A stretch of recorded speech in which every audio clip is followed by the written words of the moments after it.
What's up, everybody, and welcome to What's in Your Glass. I'm your host, Carmelo Anthony. Before we get going, I first want to welcome today's guest. You know him as a former speechwriter of President Barack Obama, the co-founder. I want to get this right. The co-founder of Crooked Media, Right.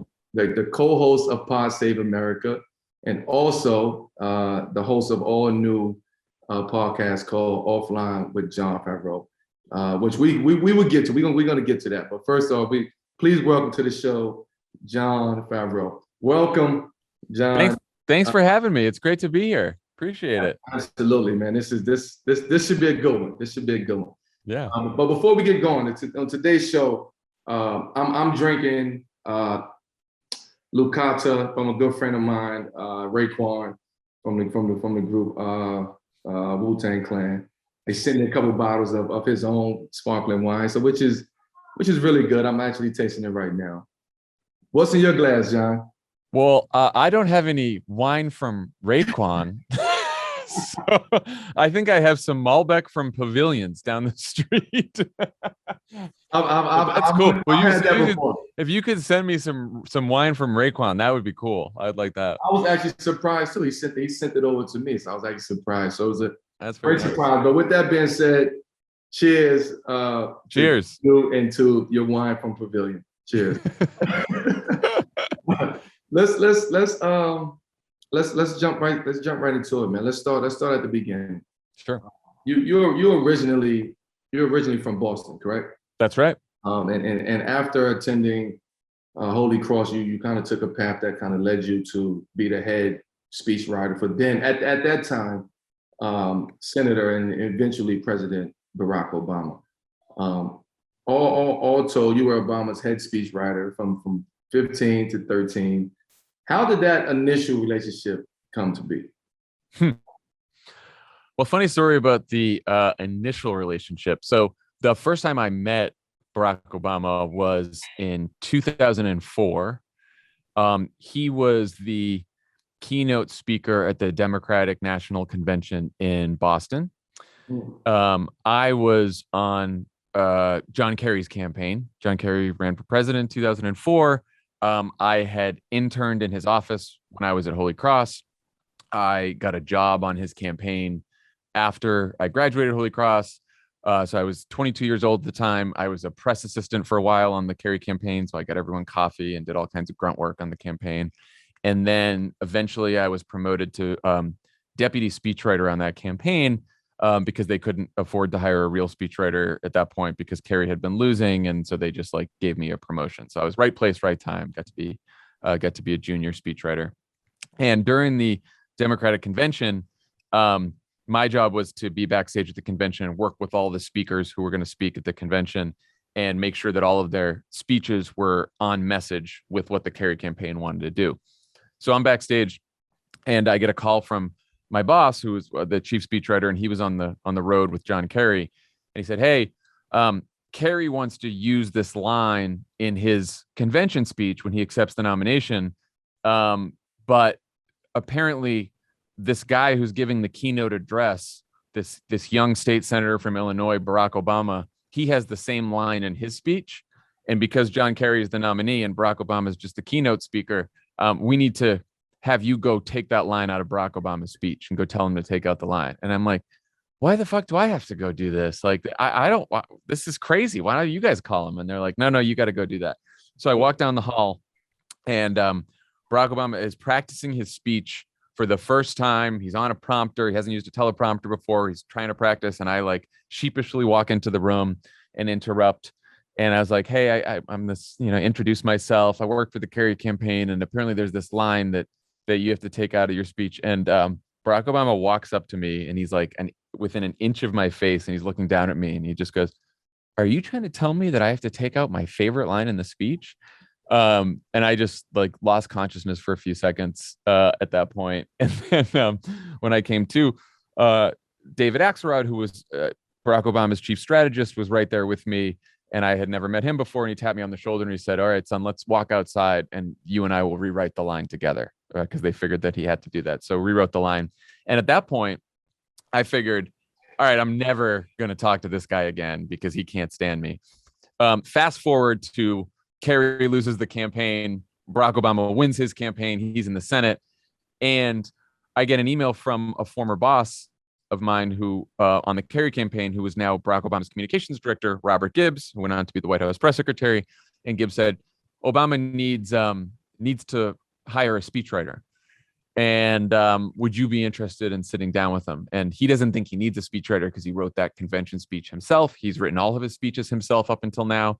But now he's going to be the senator with the national profile. He's going to have a lot of, he's going to be very, very busy. So he needs to sit down and learn to work with someone. So I sat down with Obama for breakfast his first week in the Senate in 2005. And he asked me what my theory of speech writing was. And he asked me where I grew up and what my family was like. It was just like the easiest, most laid back job interview I've ever had. He couldn't have been nicer. And at the end of the interview, he said, well, I still don't think I need a speechwriter, but you seem nice enough. So let's give this a whirl. So that's how I started working with them. And about a year later, we're sitting in the Senate office and we're all sitting around and Obama is reminiscing about the 2004 convention speech. And he turns to Gibbs and he's like, do you remember that little shit who came up to me and asked me to change that line? And I said, that was me, Senator. He was like, I would have never hired you if I remembered that was you. He just totally forgot it was me. So that's how we started the relationship right there. We started off on a real good foot. Was a career in politics always something always you wanted to do?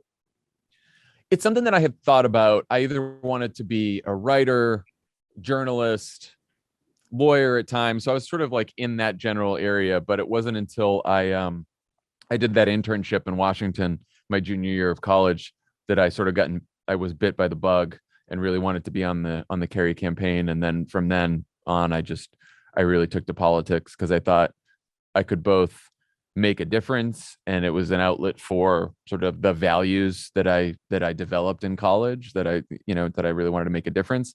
And, it's competitive and exciting. And I like that part of it too. So the two of those things mixed together, made it the right profession for me. So speaking on the writing for President Obama at the time, Senator, what because that's hard to do. Like you have to come up with a speech, right? For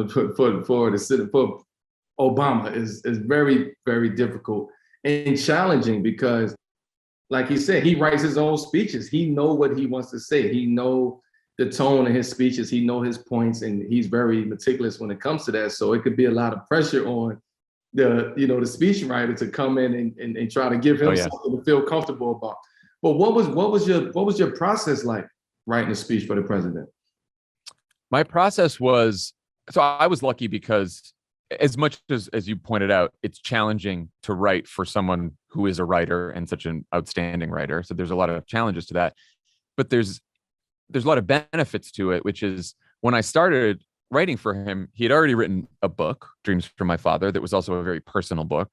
So I got to really know not only how he wrote, but how he thought, because he poured a lot of himself into that memoir.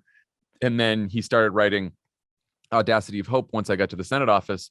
And I was like helping him edit that book as he would like go home and write chapters. I would then edit the chapters for him. So again, I got to know what he thought about policy and politics just by working with him. But then I made sure I went to every speech he gave. I listened to every interview he gave, read all the transcripts. Like I made sure that I sat down with him before big speeches and then just interviewed him to figure out what's on his mind. And then sometimes he would sit down with me and say, okay, we're going to do a speech about healthcare. Just stream of consciousness. Here's what's on my mind. And I would just sit with my laptop and type everything out. So it's about sort of honing the skill to be a writer, but it's also in a way you have to be like a mind reader and figure out not just how the person that you're writing for writes, but how they think. And at this point, I can sort of guess what Obama is thinking about any issue. I can guess what he's going to say just because I know him so well. It's a very weird relationship. But I do think for anyone who's a speechwriter, the more time you spend with the person who you're writing for, and the more the closer the relationship you have with that person, the better speechwriter you're going to be. Because I've also talked to speechwriters who are sort of distant from the person that they're writing for and go through a layer of staff to get to them. And those people, it's just harder for them to write because they don't know what the person's thinking. So the process was that we worked really closely together, and, that takes a level of trust. He didn't know me at first. And so he had to trust me, but to his credit, I'll never forget the first speech I wrote for him. He was going to give a speech at John Lewis's 65th birthday celebration, and which is a tough speech to write. Yes. I'm like writing for Barack Obama as he goes to, talk to him about a civil rights legend, and Coretta Scott King was in the front row, and it was the whole crew was there. And I write the speech, and I come in the next day, and Obama had edited it, and he comes over to my desk and he's like, "So I made a bunch of edits to the speech, and I just want to make sure you're okay with these edits." And I'm like, "Yeah, man, you're Barack Obama. I'm okay with the edits. You do whatever you want." But that's how he was. He was just a kind, wonderful person. Never lost patience with me. Never yelled at me in the 8 years that I wrote for him. What is one speech or memory you have from your time in the White House that stands out? The one from the White House that stands out was when he won the Nobel Prize, the Nobel Peace Prize. Oh, yeah, that was special. That was a special speech. Yes. It was a special speech, and partly because he said as soon as he won it, like, "I don't think I deserve this. I don't know why I won it. It's weird that I won a Nobel Peace Prize speech when I'm the commander in chief in the middle of 2 wars right now." But then he thought about it, and he said to me and to Ben Rhodes, we wrote the speech together with him. He's like, "Well, I have to make the speech about why we should fight for peace, even as we're in the middle of war, and sometimes war is unavoidable." And so he made the whole speech about war and peace, which light topic.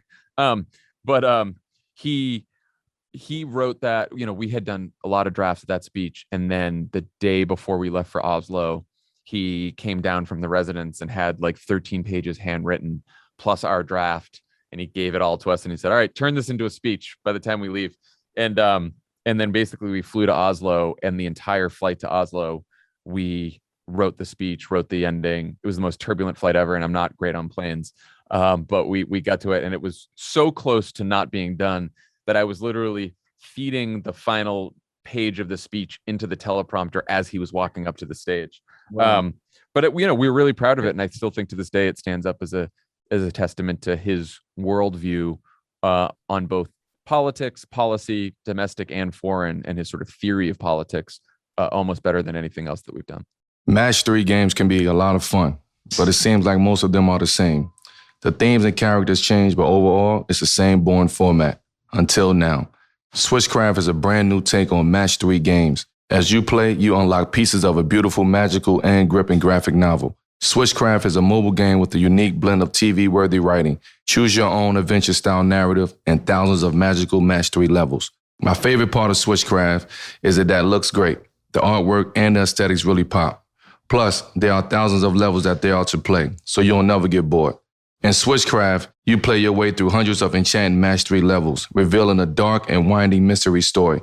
Along the way, you'll find unique characters, a gripping story, and even a little romance. The best part is that your choices in the game determine the outcome of the story, so you're in the driver's seat. So download Switchcraft for free and unlock the magical mystery.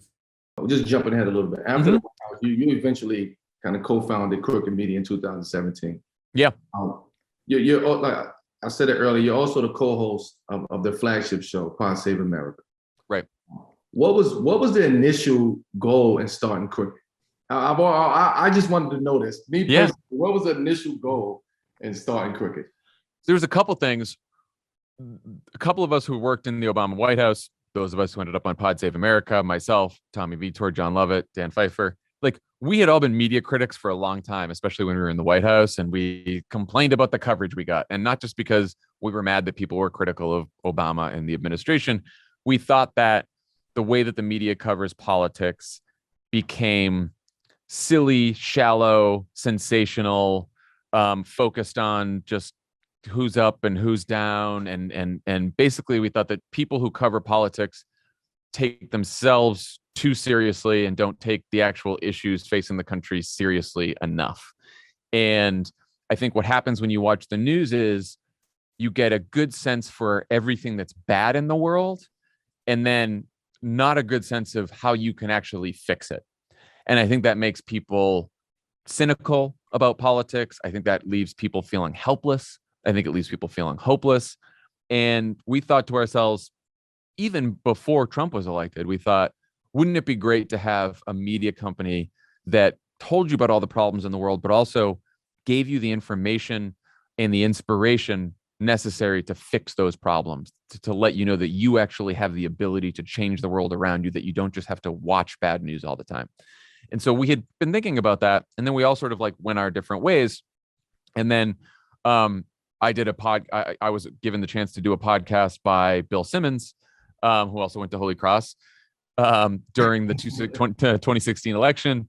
And so Dan Pfeiffer and I did that podcast, Keeping It 1600. It was like our political podcast. And we thought it was just going to be a hobby because we thought Hillary Clinton was going to win. And then when Hillary lost and Trump won, we thought, okay, we want to keep doing this podcast, A, because it's become popular, and B, because now we have a real fight on our hands and none of us want to be retired from politics like we thought we were going to be after the White House. We feel like we need to be in this fight. And by the way, this is now a great opportunity to sort of create that media company that we had always wanted to, that helps people figure out what to do about the world around them and how to actually be involved in politics and civic life. So that's how Crooked started. Well, also Pod Save America has saved America. I'll tell you that. We're trying, it's an ongoing project. I'll tell you that. I'll tell you that. What is something people don't know about Pod Save America that they may be interested to learn? We try to have fun on Pod Save America. If you haven't listened to it, we talk about the news, we talk about what you can do about it. We try to make sure that people get involved, but we try not to take ourselves too seriously. We try to make sure that we can have as much fun as possible. And look, sometimes the news is really serious and that's tough, but even then you can have gallows humor. Like I just think that our view is people are very busy. They have, they're trying to pay attention to the news. They're trying to do a lot of things in life. And if you really want to get people to pay attention to politics and news, you have to meet people where they are. And if where they are is, I don't always want to pay attention to what's going on in Washington because it's fucking boring and it's really confusing and complicated. What we're going to try to do is make it accessible. We're trying to make it fun. And we're going to try to make you feel like you can do something about it because you can't. So it is, it's a news show, but it's probably, I would say it's one of the most fun political news shows around.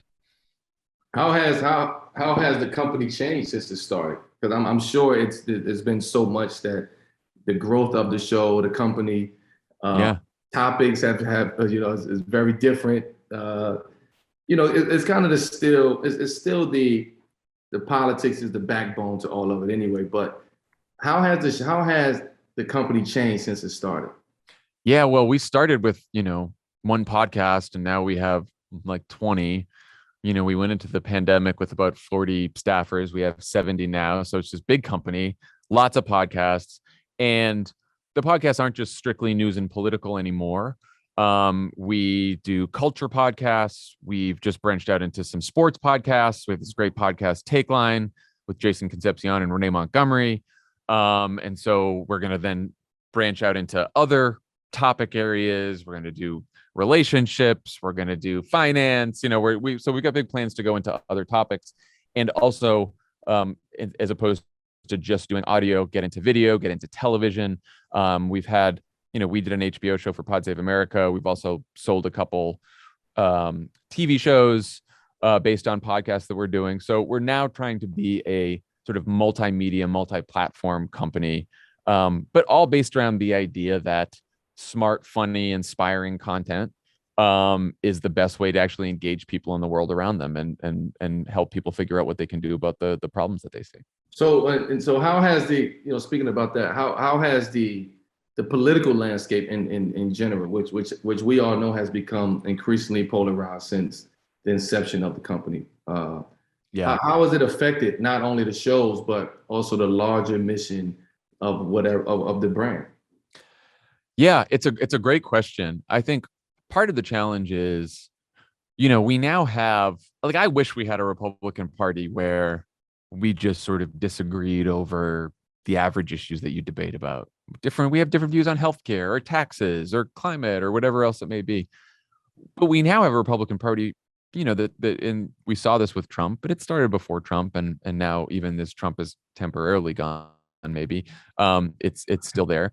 That is sort of in an all-out assault on democracy itself, and I think that there is polarization in this country, but you also have basically, and the Democratic Party is far from perfect, as we talk about all the time, but you have one party that increasingly doesn't even believe that people should get a chance to vote, doesn't believe in free and fair elections, just trying to spread lies and conspiracies about the last election, just really dangerous shit. And um, if you can't all agree on the same set of facts, it makes it hard to have a real political debate. And the other thing that we always keep in mind is we're a progressive media company. There's a couple other progressive media companies in that space. There's a huge right-wing propaganda machine on the other side, but that Fox News, turbocharged by Facebook, right-wing YouTube, right-wing talk radio, like they have a pretty big message machine, and we don't have that. And we're not looking to get into like just a fight all the time with Republicans. Like, I don't love that, but when one side is sort of threatening the foundations of democracy, then you have to fight, and that's sort of where we find ourselves now, unfortunately. And that actually is a great point. And Crooked currently is spearheading, say, a civic engagement campaign. Yeah. Right? Titled No Off Years, which is part of the political and voter engagement from the arm of the company called Vote Save America. How did this come about? So Vote Save America, we've had running in 2018 in the midterms, and in 2020 in the presidential. It was really successful. In the presidential, we signed up 300,000 volunteers who were making calls and contacting voters, which is great. Raised tens of millions of dollars for candidates, and it was so successful that we wanted to keep it going. One thing you find is that a lot of the money that's raised in politics and campaigns, a lot of the volunteering, a lot of the voter registration happens right before an election. What organizers and activists who work on the ground tell you is we need that kind of work way in advance, because if we're having to register a bunch of new voters a month before the election, we're behind the eight ball at that point. It's going to be really hard. So they need the resources now to start registering voters so that we're not running around trying to play catch up in September, October before an election year. So what we're trying to do now is raise about $1.5 million by the end of the year to register voters in some of the key states in 2022 and 2024 and beyond, just so we can start registering voters now. Well, how can folks learn more? Go to votesaveamerica.com and votesaveamerica.com/no off years, and you can volunteer, you can donate. So for people who may not know much about No Off Years, explain to them what are the ultimate goals of for No Off Years? Yeah, so we're just going to try to register a ton of voters in all those swing states. And there's a bunch of people right now that, they look like they should be our voters. They have the same values as us, but maybe they're busy. Maybe they don't pay that much attention to politics. And by pouring in resources on the ground, you can get people knocking on doors, reaching out to voters, reaching out to their social networks. And these folks have been, the organizations that we're working with have been doing this work for quite a long time. So they're in the community, and they can help register new voters. And we're hoping to get a whole bunch registered by 2022. So switching gears a bit. Let's talk about your new show, Offline. Sure. Which is a weekly interview series which explores how the internet shapes basically the way we live. What was the genesis for the new show? The genesis, well, there's a personal reason and sort of a larger reason. The personal reason is I just felt I'm on Twitter way too much. I'm on social media way too much. I felt like it was breaking my brain. I felt like it got worse during the pandemic because we were all stuck at home. And so you have less contact with real people and you have more contact with strangers on the internet, which is never a good thing, especially when it's when you're trying to figure out politics. But then I started thinking that this larger democratic project that we're all trying to figure out, where we're trying to live together and work together in sort of in a peaceful way, it's harder when everyone's screaming at each other on the internet all the time. And I think that, we've seen, especially with some of the revelations on Facebook over the last several weeks, months, that it's not just the way that we are online is not the way that we are in real life. And that's not just by accident, that's by design, right? There are algorithms that do this to us, and they make us more distracted. They make us angrier. They make us more anxious. And I wanted to explore that. And I wanted to explore how it affects politics, how it affects media, how it affects sports. I mean, I'm sure you deal with this all the time. I interviewed Megan Rapinoe for one of the episodes that's coming out. And, I was asking her just about being in Tokyo for the Olympics where there were no crowds. But because there were no crowds and because they were all isolated in their hotel rooms, she was saying they'd spend a lot of time just on their phones. Yeah. And it's got to be hard when the crowd isn't the crowd in the stadium, but it's a bunch of strangers critiquing your performance every single time that you compete. I mean, I'm sure you deal with this too, right? Like getting that noise out of your head when you see like everyone bitching at you on Twitter, like that's not fun. That's maybe I need to listen offline with John.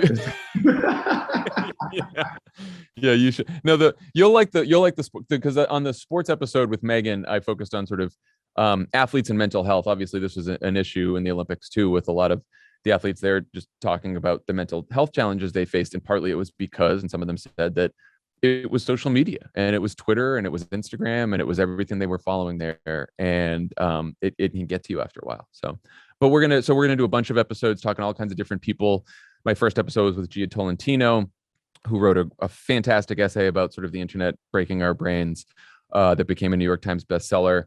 I'm talking to Monica Lewinsky about public shaming and online bullying and cancel culture and all that.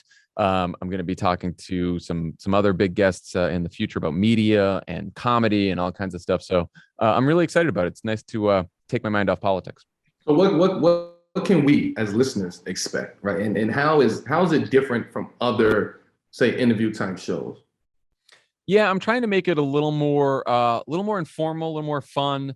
I don't just want to talk about why the internet is bad. I don't expect that everyone's going to be able to unplug because this is the way we live now. But I do want to focus on ways that we can live online better, right? Because this is our lives. This is what we do. We're all connected. We're not going to go backwards at this point. But are there ways that we can be kinder, more empathetic, more productive, that we can listen to each other a little bit more, that we can use these platforms better than we have been? So there'll be some advice. There'll be some people sharing their own online habits and bad ones, good ones, and hopefully we'll have some fun. So good luck with that too, and congratulations. Absolutely. Thank you. I'm looking forward to hearing a couple of the episodes that you have.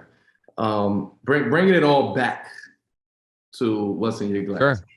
I have a few quick fire questions for you to choose. Sure. For you to close out. Great. And the people, we always have to know what's in your glass on some special occasions here and there. It doesn't have to be a label specifically, but what's your go-to when you're on vacation? Vacation. I'm a bourbon guy, so I like bullet bourbon.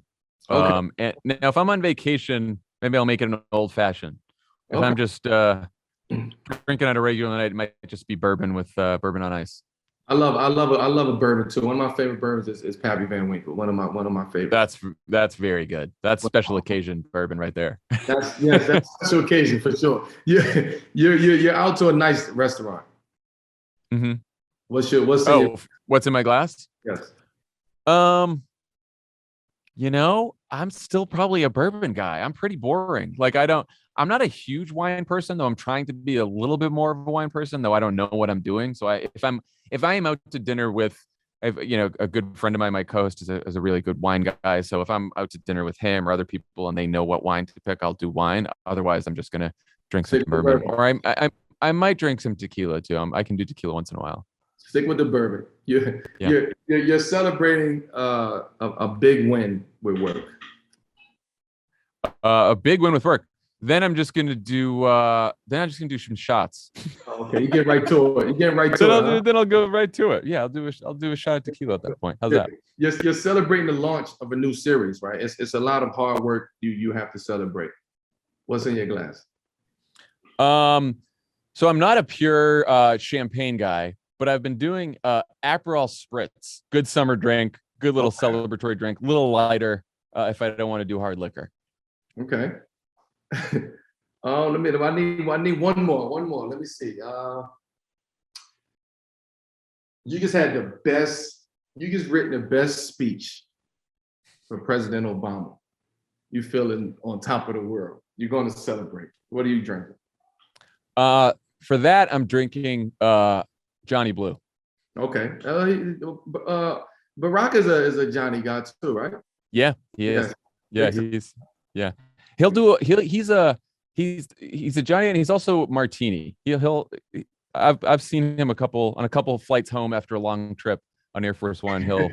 Now, do he have the martini glass, or he put it in a regular glass? No, they give him. Oh no, it's the Air Force One, right? So they're going to put it in a martini glass. He's going to have a couple olives, going to have a little dirty, and then he's got his guacamole and chips, and then he and Reggie and the crew, they're all going to play. They're going to play cards the whole flight home. I like that vibe. Man, thank you so much, man. Thank you so much, John, for joining me for a glass, and just best of luck with everything you have going on right now. I want to say thank you to the audience for tuning in this week.